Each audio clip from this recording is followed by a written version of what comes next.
Hello, and welcome, everybody. It's Leslie Cabot, your president of the Planning Institute. I'm really pleased to be here from the Yukon. I do want to recognize that I am sitting here and chairing the meeting from the traditional territories of both the Kwanlin First Nation and the Tonquitchin Council.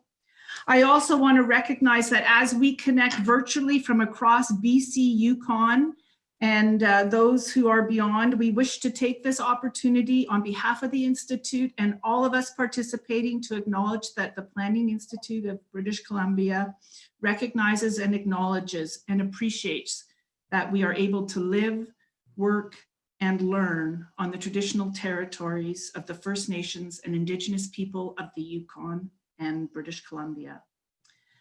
We acknowledge that the truth, and we need to recognize the truth and understand and learn the truth, because with truth comes reconciliation.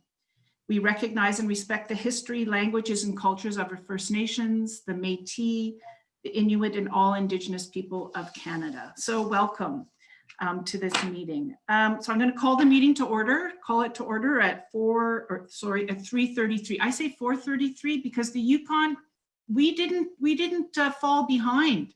We are on a different time zone now. So remember that when you're reaching out to us, that yeah, it's 4:30 here now. Thank you, everyone. And we have achieved quorum. Now, copies of the meeting notice and agenda and the 2019 annual report, including the minutes of the previous general meeting and the 2019 audited financial statements have been posted and circulated.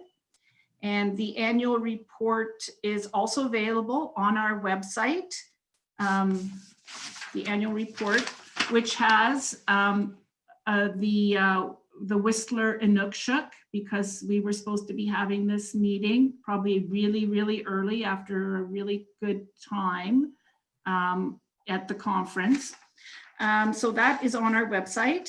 A few technical notes. So just go through these with you. We, as you know, we're online. So when procedural motions are presented that require a vote, they will be noted by myself, and a voting box will appear at the appropriate time for all voting attendees to vote on the motion. If you are a non-voting member or guest, you will not see the voting box. If you do see the voting box, please don't click on the box or cast a vote. We appreciate that. Thank you.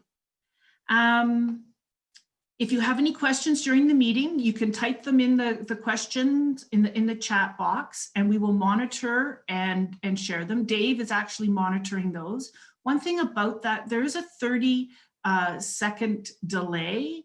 So if you have a question on something that's coming up, please, you can type that in early, because otherwise you're going to get Kenna and I doing a little color commentary or telling jokes in between to fill some quiet time. So type them in early, and just recognize there is that 30-second delay.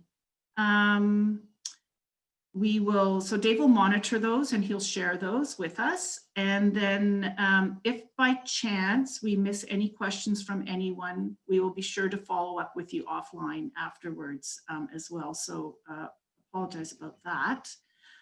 We are also recording today's online meeting, and we'll make it available through our YouTube channel afterwards for anyone who is unable to attend. Again, I want to, so those are the kind of the procedural stuff, but now I'll welcome everybody. And I want to recognize that and welcome and just say a huge thank you to your PIBC board members. So Kenna, you will see later on in the meeting, and Kenna is our secretary and treasurer. Luigi Carvello, Trish Donnell, Deborah Jensen, Channy Joseph Ritchie, Pat Maloney, Sarah Muir-Owen, Alex Taylor, David Block, Andy Ramlow, and Kelty Chamberlain, all who are joining us. And also our student members. Our student members are a valuable, are valuable members of our board. They don't, unfortunately, have voting privileges, but we look forward, at the end of every board meeting, we have we ask them to report on what's happening in their schools and their activities. And that's a really valuable time that all of us really appreciate. And so I want to have a huge shout out to Annika Bursey, Bryce DeVoe, Emma Squires, and Kira Jill Mayer. Also to our staff, thank you very much for all you do to support the work of our board and the work of the Institute. I also want to thank our volunteers who over the past year have provided valuable input into the work that we do as the Institute and the many committees that and their work. So thank you again for that. And again, our mentors and sponsors, and we will be celebrating our new members who are there because of a lot of the work you mentors and sponsors do with them. So again, thank you. Oh, and one more shout out to our new president of the Canadian Institute of Planners, Dan Wong. Thank you, Dan. We are very proud of you. And thank you for all the hard work you've done here with us in British Columbia and Yukon. Now we look forward to you supporting us nationally and internationally. Okay, so we're on to the minutes from the last year's annual general meeting. So held on May 8th in 2019 in Vancouver. So they're in your annual report package and are now up for approval. So we have a motion moved by David Block and seconded by Pat Maloney that the minutes of the 2019 annual general meeting be adopted. I am now going to ask for any questions on the minutes, or if you have any errors or omissions that you note from the minutes. So you may have typed them already in the chat box. I know Dave is scouring the chat box looking for them. Kenna, this might be our first time to have a little chat. I should say that my screen is from the view of my house. So we've had a lot of snow in Whitehorse over the last week and a bit. So I thought I would just, Kenna help me put it up here, but this is my view from my home, which is right down the street from where we're going to hold our conference in the Yukon next June. Hey, Kenna. Dave, do we have any questions?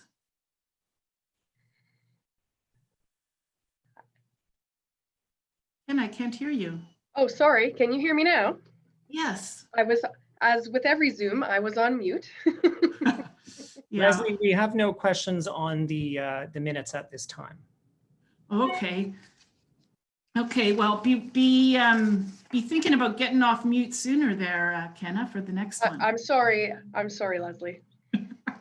Thanks. Okay. Seeing no questions, then I will we'll proceed to the vote. So can you please vote?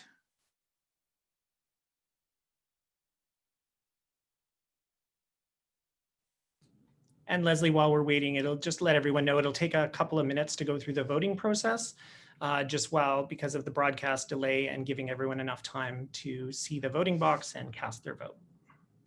Okay.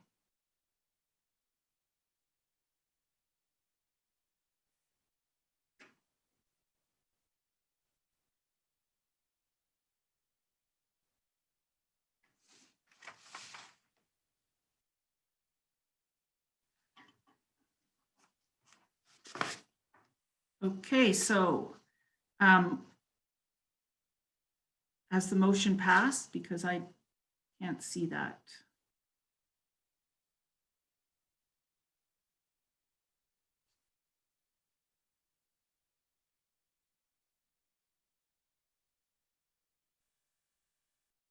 Kenna, have you had Northern Lights up there yet this year? Yes, we have some very avid photographers who they'll travel about 15, 20 minutes out of town where you don't get the city lighting. Yeah, and then they share it through social media. So yeah. Yes, I've had Northern Lights. Yeah, us too, actually. And there's a lot of darkness and getting darker. So there's more opportunities to see the Northern Lights, as you know. So has the motion passed now, Dave? Yes, Leslie, it looks like the motion to adopt the minutes has passed. Thank you, everybody. Okay, so now we're heading on to the item 4, which is the report of the board and committee. So the 2019 annual report has been circulated, as we said earlier, and it also is posted on the website. So it highlights and summarizes many of the activities and work of the board, committees, and the Institute throughout 2019. So on behalf of the board and all of the PIC committees, briefly, I will highlight some of the activities and achievements, or it highlights some of the activities and achievements. So again, special thank you to all the many members who volunteered on the board, on the committees, and in many different roles for the Institute throughout last year. They are all recognized, as you will also see, with their names listed in the annual report. So please have a read through, because we have a lot of great work that is happening in our boards and committees. As you know, the Climate Change Committee is very active and continues to support us in the CPLs and also in our in Planning West, our Communications Committee.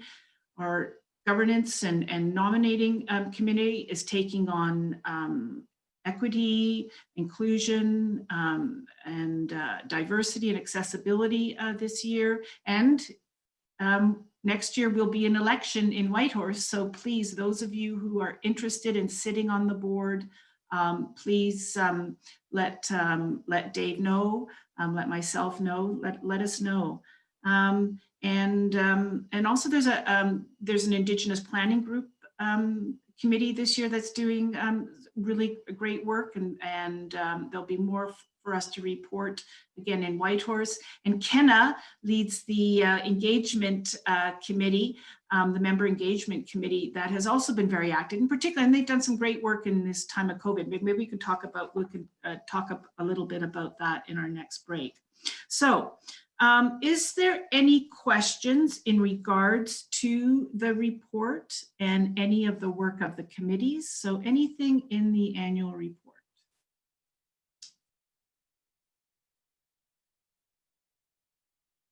So Kenna, your committee recently did a survey.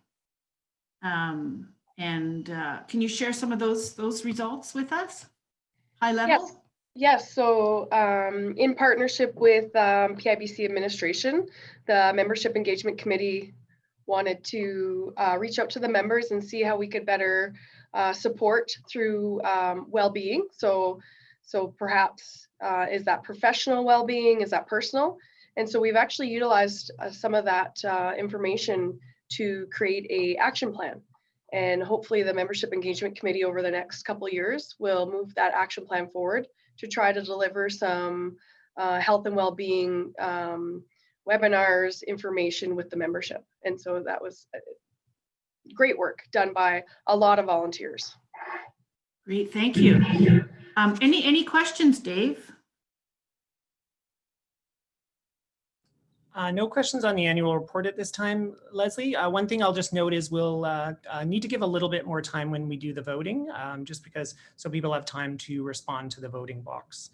So we'll have to fill a little bit of time there just to let the process work its way through. So because a few people missed the voting on the first motion, so we'll just give a little more time. But I'll just double check if there's any other questions at this time. It doesn't look like it, so we can probably proceed to the vote on receipt of the annual report. Okay, so let's put that voting box up there. Yeah, okay, so please vote. Kenna, let's talk more about the engagement survey. Sure. I feel very on the spot, I'll be honest, everybody. We weren't sure how long we would have to fill some space, but that's quite all right. So I believe that a lot of the results will, from an anecdotal point of view, from what I saw, is that most membership members who engaged in the survey would like PIBC to explore opportunities for professional well-being development. So again, the membership engagement committee is going to work on that in collaboration with our other committees. So the committees that put on the webinars, that sort of piece, and with administration, with PIBC. So it's not just for one committee, the information that was gathered. It's actually going to be useful, I think, for PIBC overall for the next couple of years. And fill a little bit more time. The other committee I'm engaged with is the School of Planning committee. And so that is academic members as well as student members that get together, and they work together on how to promote planning within the schools and connect PIBC with those schools. And as of last month, or I guess 2 months now, September, the board, they brought forward a recommendation to implement a student internship program for 2021. And the board has supported that recommendation. So that committee, along with, again, administration and a couple other committees, are now going to move that forward for 2021. Really exciting to see PIBC moving forward with something like that. And the intern will be supporting the work of the Indigenous planning committee, which is looking at TRC, Truth and Reconciliation, and missing and murdered Indigenous women and girls, and what we as planners need to know and should be incorporating into our practice. So I know it's good stuff. So thank you, Kenna. So Dave, just give me a nod if we're ready to do. Are the votes in? Looks like, yeah, the motion has passed, but for some folks, the voting box is disappearing a little quickly. So I'll make sure I work with our tech people to make sure it's up there a little bit longer for next time. So, but yes, it does look like the motion to receive the report is passed. Perfect. Good. Okay. Thank you. Okay, Kenna, just give you a little heads up that, you know, we'll be talking again soon. Okay, so, well, it's your gig now. I'm going to now call upon Kenna, who's our Secretary Treasurer, to present the 2019 audited financial statements, which again are appended into the annual report and are summarized in the Secretary Treasurer's report. And Kenna will now come on and provide a verbal summary and overview and highlights. Okay, Kenna. Hello, everybody again. So the Institute reported another financially stable net positive year in 2019. Overall, financial operations did generate a surplus. It was around $1,139. General operations included total revenues of $717,150 and a total cost of expenses of $716,011. As of December 31st, 2019, the Institute's total gross assets was $1,085,872 with a net fund balance of $851,638. Just anecdotally, the Institute's revenue is primarily related to membership dues, continuous professional learning events, and advertising. Expenditures for the Institute generally are related to costs for administration support for PIBC, governance support, continuous professional learning opportunities, which can include CPL, webinars, the conference, that sort of thing, and supporting our local chapters. In general, the Institute continues to have financially healthy and stable, and the work that administration has done and previous boards has put us in a position where we're able to weather the uncertainties that as 2020 and 2021 unfold, we should be able to work through those without any significant impacts to our membership with relation to dues. And that's all I have as a verbal synopsis. Thank you, Kenna. I'm just going to ask you to stay on, like, don't mute yourself, because we do have a motion that is moved by Kenna and seconded by David Block that the 2019 audited financial statements be accepted. So there's the motion, but do we have any questions? So again, Dave is going to monitor the questions, and I'm just going to ask Kenna to talk a little bit about the budget that the board passed for 2021, and what are some key some key differences. One certainly is the board. There'll be no travel for the board. We'll be meeting virtually, but yeah, let me share some highlights. Sure. So in general, the board in September, generally the board meets to discuss budgeting for the next fiscal year. And for this year, probably very similar to a lot of other organizations, local governments, top of mind is to ensure that we are financially responsible, faced with the unknown. And so some of the things that were brought up was, is there a need to increase membership fees, which the board decided not to proceed with. And then other pieces were, as indicated previously, some of our expenditures really revolve around the conference and providing services to the membership. And the board didn't feel that they wanted to sever those costs or reduce those costs, but however, looking at ways on how we can deliver those things even in the face of not being able to gather. So there's contingencies put in place in the event that the next conference that's up in the Yukon, if it can't be held in person, that we'll still be able to continue with that. And that we'll still be able to provide financial support to our chapters, to our students, and that sort of thing. And one of the other Can I have a question? Sure. Startled me. I feel like I'm talking to myself. You're not. We can all hear you. But there is a question. So Dave and Ken are going to take that question. I didn't mean to start. Yeah, I'll just cover a couple of the questions in the chat box. I think I can probably answer them as well on your behalf, Kenna, if that's okay. Okay. Just so one of the first questions was where to look on the website for the financial statements. So I'll just let anyone know who posted that question.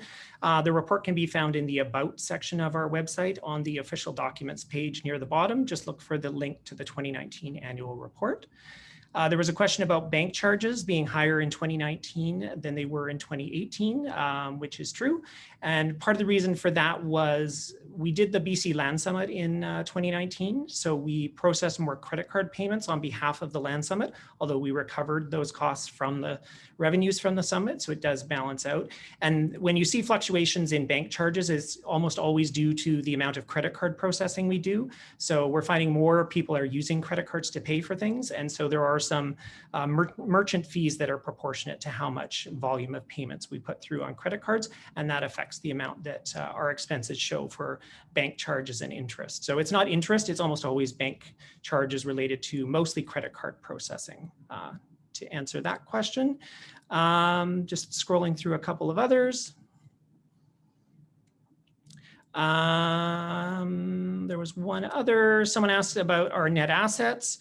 We do have very healthy net assets. That's mostly accumulated from financial surpluses in previous years. And you'll see towards the back of the financial statements, there's a breakdown of the different internal funds that they're broken up to. Some of them are for legal defense funds, some is a capital fund for capital replacement, some is for strategic initiatives, some is essentially the rainy day fund, which is the contingent operating contingency.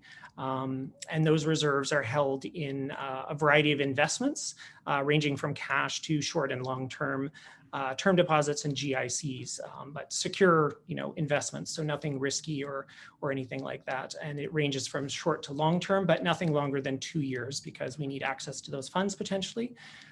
So that's where those net assets are. And those are all the questions in the box at this point. So Leslie, if you want to proceed to the motion on the financial statements. And I understand from the tech people, they're going to be leaving the voting box open longer because a few people are having trouble getting in to vote before the results were tabulated. So apparently it's going to be left open longer by the tech people. So I'm relying on them to do that. Yeah, if you want to note the motion, Leslie, and we'll proceed to the vote. Yeah, so the motion has been, we have the motion and seconded, and it was seconded by Dave that the 2019 audited financial statements be accepted. Question's been called, and so now the voting is now open. And so Ken, I'm sorry I interrupted you talking about our 2021 budget, but I wanted to get to those questions. Oh, that's quite all right. Yeah, we feel it's a good budget and appreciate the work that you and Dave have did for that and the work of the board in regards to passing that budget, because again, we are a member-driven organization, and it's important that we provide the services for the member, and we appreciate in these tough times that you have to pay your fees, and the budget recognizes that. And as you've also said, we do have a healthy reserve, and that's what it's there for. So that's great. So thank you for that work. And you also mentioned the conference, right? So the conference in the Yukon, the Yukon chapter has been busy. We spent a lot of time talking about a theme for the conference, and I'll share that a little bit later. But we do have a theme, which is great, and I think reflects the North, where we live and work, and also reflects the times that we're planning in, and how we as planners, need to adapt, and we're very good at it, and how we have been pivoting, and particularly, look at us now. I feel like, I don't know, a color commentator or something. You and me, we're doing an okay job though. I appreciate that. I hope so. Yeah. I'll just say that for ourselves. Maybe we'll get rated. Yeah, send us a note. Leslie, I'll just chime in. There was one other question that came in late in the chat box, just commenting on our advertising revenue, and saying that they were pleasantly surprised by our advertising revenue. And I should mention that is definitely a key source of revenue for us. It does tend to fluctuate with the economy a little bit. So that's one area where we keep an eye on it, because it does fluctuate from year to year. So. Thanks, great. And yeah, and is the voting, we left enough time for voting now? Yeah, it looks like a few people are still having trouble getting in the box. So I will again let people know. I guess it's like trying to get your hand up fast enough in the voting. So we'll get a couple more seconds before we tabulate the final results. So, and Kenna, you're up next with the appointment of auditors. Yes, I am. Don't spoil it. Okay, no, sorry. Spoiling. Do you have any plans tomorrow, for World Town Planning Day? Leslie? Well, I'm going to go snowshoeing because look what's behind me. Yeah.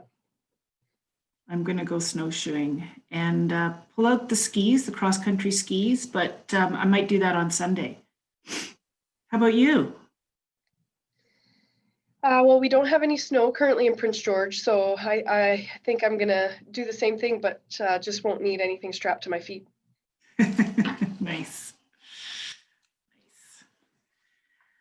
Okay, Dave, so voting ended. It looks like the motion to approve the financial statements has been adopted.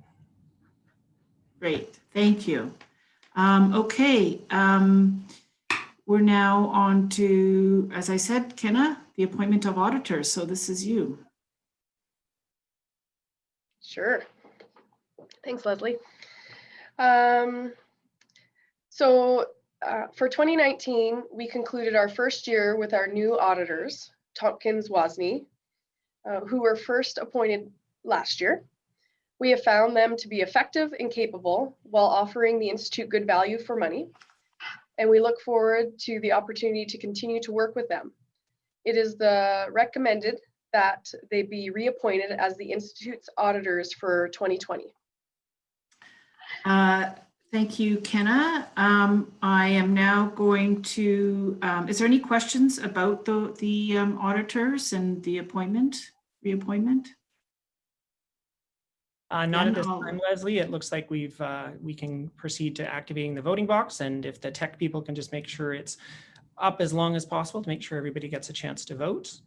Okay, so let's put the voting box up now then, and recognize that we do have a motion from Kenna Yonkman and seconded by Pat Maloney that the Institute appoint Tompkins Wozni, LLP, Chartered Accountants, as the Institute's auditors for the 2020 fiscal year. And Leslie, while we're waiting for everyone to hopefully get in and vote on the motion, I'll just mention, as Kenna mentioned, we did switch auditors last year. So we had been with one firm for a number of years. And starting a year ago, we switched to Tompkins Wozni.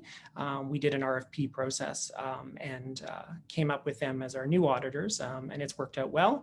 And there's certainly benefit in terms of changing your auditors from time to time, just in terms of fresh eyes and different approaches. And it also helps ensure that our auditing process is sort of rigorous and robust as well. So there's benefits there. And we've been getting good value for money too, in terms of the costs for us, because it's not an inexpensive exercise to do an audit, but it's important. So it's good to see we're getting value for money from our auditors as well. Perfect, good. So we're still waiting for the votes to come in for the new auditors.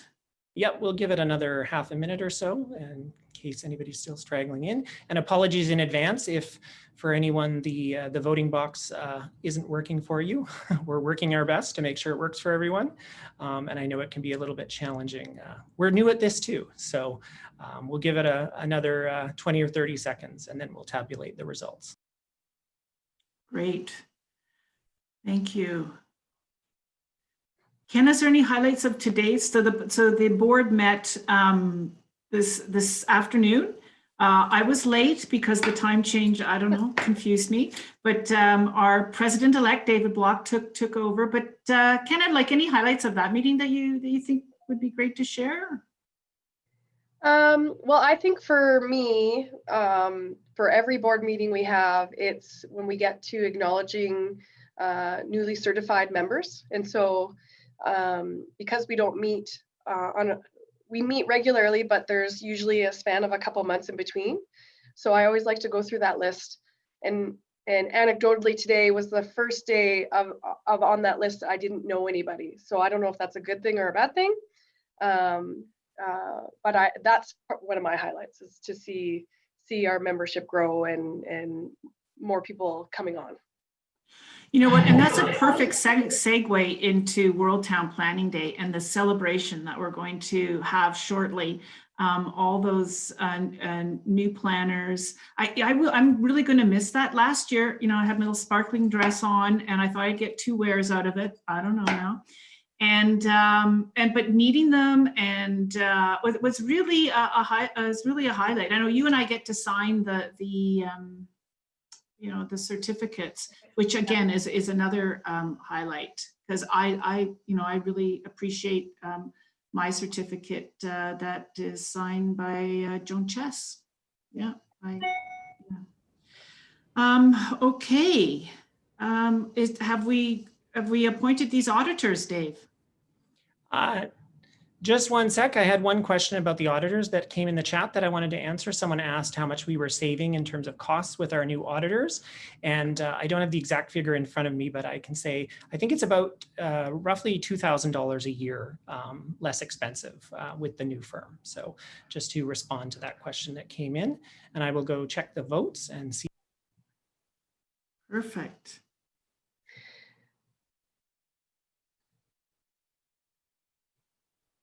Okay. Has it passed? I've checked and it looks like, yes, the motion to appoint the auditors for next year has passed. Perfect. Thank you. Thank you, Kenna. Like, you have no idea. Thank you, Kenna, because Kenna has been put on the spot. We said they told us that we might have to do a little bit of filling, but really Kenna did all the filling. You were great. So yeah, thanks, Kenna. And so this concludes our business agenda for today's meeting. And so thank you everybody for coming, for signing on, for participating. But before we adjourn, a few quick little things. So for those of you that signed up, we will be concluding the day with our World Town Planning Day. As I said, it will be online, but we have lots to celebrate. We have to celebrate our new members, to celebrate our life members, and to celebrate our award winners from 2020. So I do hope that that you will get onto the other Zoom line and participate in World Town Planning Day. We will, as I said, we are preparing our conference for next year. So, shout out to the Yukon chapter and to my fellow planners here in the Yukon. And it's scheduled to take place next year in June. The conference theme is North of Normal. And although we don't exactly know what form it will ultimately take, in person, online, or a combination in between, we are committed to delivering a Yukon hosted conference full of opportunities for all our members to learn, present, network, and share and gain. And hopefully we are going to be sharing some great Northern hospitality when we have 24 hours of daylight. So the call for the program proposals for the conference, that's now open. So be sure to visit the website, the PIB website, and check out the e-news for details and continuing details. And please, submit. We would love to have you as part of the conference. So again, Kena, Masicho, Gunashi, Shanithan, as we say here on the traditional territories of the Kwanlin and Tonquichin people. Thank you. Thank you, Kena. Thank you, Dave. And thank you, everybody, and to my board for joining us. And the annual general meeting is now adjourned. So thank you.